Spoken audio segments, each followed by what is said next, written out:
মাইক্রোবাসের সমমান অ্যাম্বুলেন্স থেকে কর আদায় বন্ধ এবং ফেরি ও সেতুতে টোল মুক্তির পাশাপাশি ট্রাফিক পুলিশের মামলায় হয়রানি বন্ধের দাবিতে বরিশালে অ্যাম্বুলেন্স ধর্মঘট পালন করেছে অ্যাম্বুলেন্স চালক ও মালিকরা।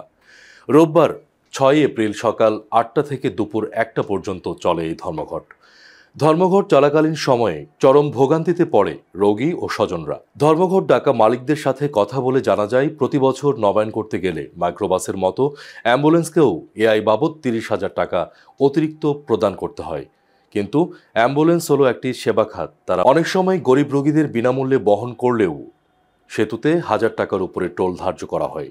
এ সকল হয়রানি বন্ধের দাবিতে তারা এই মানববন্ধন ও ধর্মঘট পালন করেছে।